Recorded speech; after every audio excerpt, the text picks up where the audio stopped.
Well, in college I studied music and drama theatre studies, so everybody in my drama theatre studies knew what I did because we're all a bit weird, we study drama. But when I became a teacher, obviously I didn't want the kids that I was teaching to know what I was doing because, you know, they'd be like, oh, Miss, oh, Harry Potter, because people in Ireland are like that. So I was like, okay, just like the less said about it, the better. I don't have a problem telling anybody in the Harry Potter community this, but like when I started this, I used a different name. So my actual name isn't Amy Snow. I mean, my real name is something different, and that's what I use when I'm teaching, so I thought I was safe enough. But unfortunately, that wasn't the case. Because one day, I came in and they're like, Miss, are you in Harry and the Potters? And I was like, what? First of all, I've actually been asked that before. I was like, okay. I was like, well, what do I say in this situation? I was like, because I didn't want to give too much away, so I was like, no, no, I'm not. And then I was going to leave it, and then I was like, oh God, I'm going to have to say something. So I was like, actually, Harry and the Potters is 2 guys. And then I told them the whole story of how it started, and I was like, I'm in a different band. And then I played something by you guys on the piano for them, and they got hooked immediately. And they went off looking stuff up on YouTube and on MySpace, and I mean, it was a terrifying, terrifying experience because I thought I was going to get the piss pulled, but like, it was fine. But I learned my lesson. I privated everything, absolutely everything, and I don't want that to happen again. But I mean, I feel like I dealt with it, you know what I mean? But I wouldn't tell people that I work with about it. But yeah, that's my story. Okay. People at my school all found out eventually. I mean, going into college, it was kind of something that I would share with them if like I needed a quick fact when you're just meeting a ton of people all at once, and then they all forget about it because they don't think too much of it because they don't know how big it is. And at some point, somebody found videos online, and like we had that awkward conversation where they're like, "So, I saw your YouTube videos," and I was like, "Which ones?" And they said, "All of them." So it just kind of spread, and now I'm like, if I'll meet a new person and I'll start talking to them, and I'll say my name, and they're like, "Oh, you're that Harry Potter girl, aren't you?" And I'm like, "Yeah."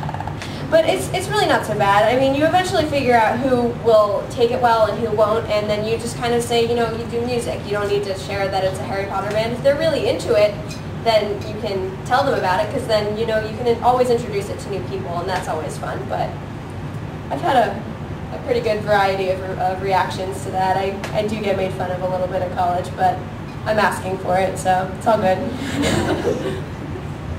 Most of my arts jobs, I've always just, you know, come out with it because it's a good fact to give in some kind of like training orientation or class orientation. So I've always been really good. But I substitute taught music this fall, and I didn't tell them. I just told them because I work elsewhere in music all over, and it was actually, I gave them a free day, and this girl was playing guitar, and I go, "Hey, what are you playing?" Because it sounded familiar. She goes, "What's this song called? Arbor Day by this Wizard Rock band?" And I was like, "Oh, okay, cool." And then, you know, we bonded, and it was beautiful. So yeah, that's like the only time I've ever had to like close it off. But then it ended up coming out. It always comes out, either way. So I just rip it off like a Band-Aid now. I think music about Harry Potter. all in one word. Like that. Do any of you have any other hobbies that take up a large portion of your time? YouTube, Muggle, music projects, YouTube. Are you famous for other things?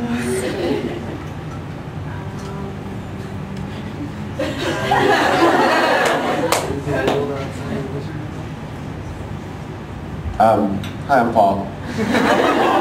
I have a blog that I like to call the dog blog, where I keep track of every hot dog I've eaten over the last 6 years. There's reviews, very extensive. Cross country is reviews for pretty much everywhere in the country if I've eaten a hot dog there. It's been a little out of date. I haven't updated in like a year, but still, if you're interested, look up Paul the George and hot dogs. Google it. I would just say that social networking, even within the Harry Potter fandom, is different to Wizard Rock. I mean, I think they're both full-time hobbies. I think they're very distinctively different because, I mean, there are people who are into Harry Potter who aren't into Wizard Rock and vice versa. Well, not vice versa, exactly. But you know, there are people who are into Wizard Rock who aren't into the Harry Potter fandom, per se. So, I mean,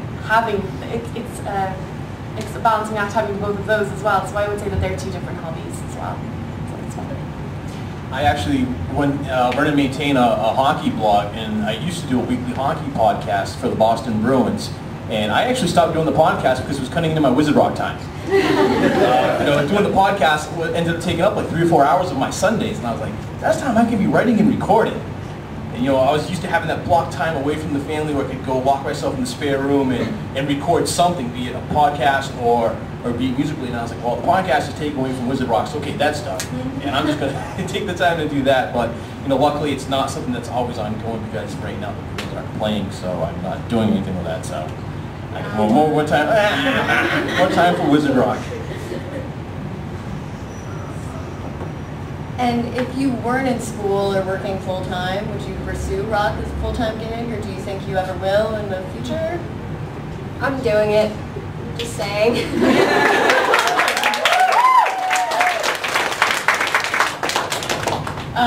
Yeah, I mean, if it pays the bills, I would do it. You know, I can't like come home from tour and live in a box, though. So, you know, possibly in the future. When my wife's book is published, if it makes a lot of money, go buy her book. It'll be out 2011, okay? Stephanie Perkins. Seriously.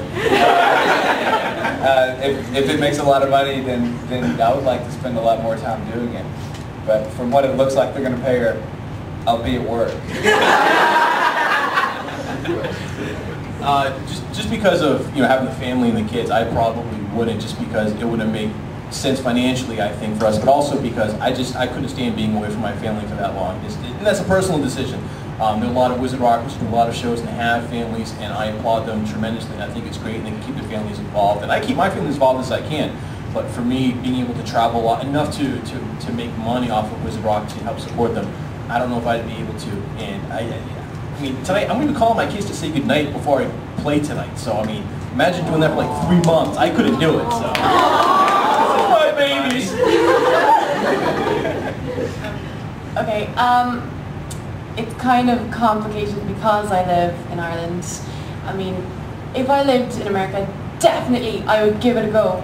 But there are so many issues like visa, where am I going to live? Can I get a car? Can I get a license? Can I get insurance? All this stuff. And I don't think it would work in England somehow, or Ireland. It's just not the same vibe at all. It's really hard to get people to come to shows, and we make a fair effort at it, like we really do. But it is so, I can see the English people laughing down there. It is so hard to get people to come. To go on tour in the UK and Ireland, it's just like a hysterical idea, it really is. That's why Harry Potter's right it. Yeah. Well, we've actually been sort of a full-time band for like the last 4 years now. It was just about 4 years ago that I quit my day job, and Joe had just graduated high school, and we just hit the road, and we're on tour for like 2 straight years almost. And now things have cooled down, but if you're at a point where you can support yourself doing something you love, I think that's the kind of chance you have to take.